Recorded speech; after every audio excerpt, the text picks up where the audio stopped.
اس قوم کا P H D degree حاصل کرنے والا ایک ڈاکٹر جب اپنے گاؤں میں جاتا ہے تو ایک انڈر میٹرک نشوئی شرابی نواب کے سامنے اس کے پاؤں میں بیٹھ جاتا ہے.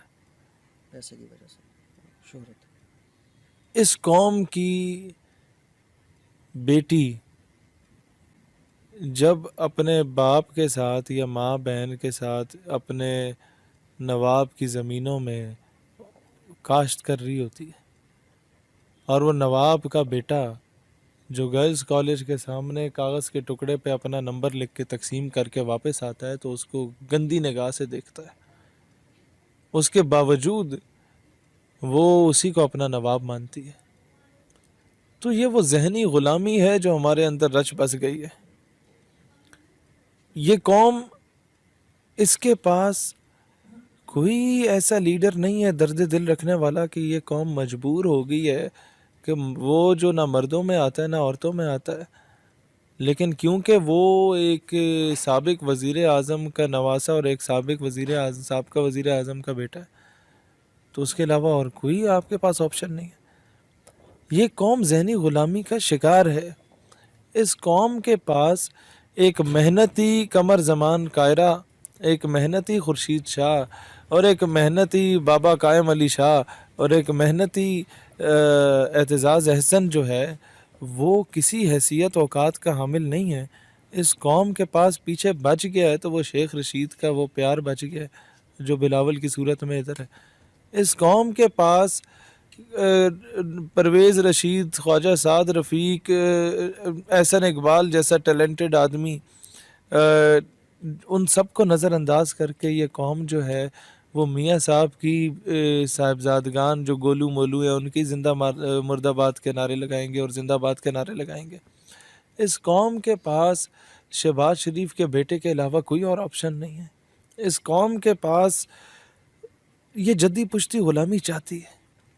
یہ قوم، میں اپنے علاقے میں جب جاتا ہوں تو میں اپنے علاقے کے لوگوں کو کہتا ہوں کہ یار اپنی کسی بڑے بندے کی شادی پہ جاؤ، وہاں جو وی آئی پی کا ٹیبل پڑا ہوتا ہے وہاں پر آپ کو پیپلز پارٹی، نون لیگ، پی ٹی آئی کے ایم این اے اور اس کے کینڈیڈیٹس ایک ٹیبل پہ بیٹھ کے کھانا کھاتے ہوئے نظر آئیں گے. ایسے ہی ان کے پیچھے ایک دوسرے کے گھر کا رستہ کیوں بند کر رہے ہو؟ زاڈی زبان کہتے ہیں راہ بند کرنا، راہ کیوں بند کر رہے ہو؟ ان کے پیچھے اپنے گھر کی عورتوں کو کیوں چھوڑ رہے ہو؟ ان کے پیچھے رشتہ داریاں کیوں ختم کر رہے ہو؟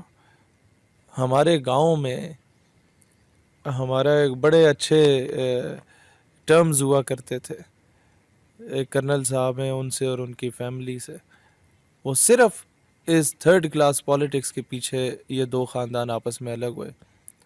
اور میں اب بھی کلپتا رہتا ہوں کہ کاش وہ وقت آئے کہ ہمارا پنڈ دوبارہ اکٹھا ہو جائے اور ہمارے پنڈ کے لوگ ایک دوسرے کے راہ نہ بند کریں، کیونکہ جس کے پیچھے یہ راہ بند کر رہے ہیں وہ تو ایک ٹیبل پہ بیٹھے ہوئے یار. تو we shouldn't act like this. As far as these sort of goons are concerned، یہ پولیٹیکل پارٹیز کے جو لیڈرشپ ہے، میں ایک بات کہنا چاہتا ہوں، یہ قوم خود غلامی کی زنجیر، وہ ایک ہاتھی تھا نا، جب وہ چھوٹا تھا تو اسے رسی سے باندھ دیا گیا تھا تو وہ پاؤں کھینچتا تھا تو وہ چھوڑ نہیں سکتے تھے کیونکہ رسی سخت ہوتی تھی. جب وہ بڑا ہاتھی بن گیا تو اس نے تو ذرا سا پاؤں یوں کرنا تھا تو رسی نے ٹوٹ جانا تھا، لیکن اس نے کبھی یوں نہیں کیا کیونکہ وہ سمجھا کہ شاید میں ہمیشہ سے اس زنجیر سے یا اس رسی سے بندھا رہوں گا. اس نے غلامی کو اپنے اوپر سوار کر دیا تھا. یہ قوم شاید بھول گئی ہے کہ میرا رب وہ رب ہے جو ابابیلوں سے ہاتھی والوں کو مروا دیتا ہے. یہ قوم شاید بھول گئی ہے کہ میرا رب وہ رب ہے جو مچھر سے نمرود کو اس کی اوقات یاد کرا دیتا تھا.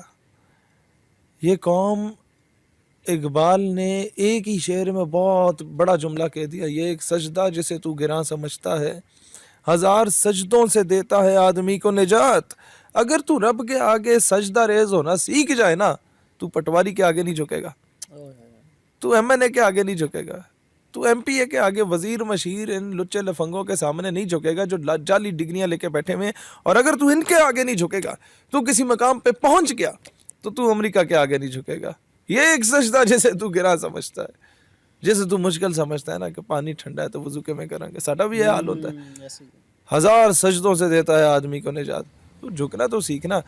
ساڈے ہوتے جتنی بڑی پریشانی ہوئے نا, نماز پڑھ کے 2 نفل اسی نیت دین دینا نا, تو ہمیں آدھی پریشانی تو ہمیں ختم ہو جاتی ہے نا کہ نہیں ہن معاملہ اللہ دے سپرد ہو گیا, اللہ حل کرے سی. تو اٹ ہیپنس.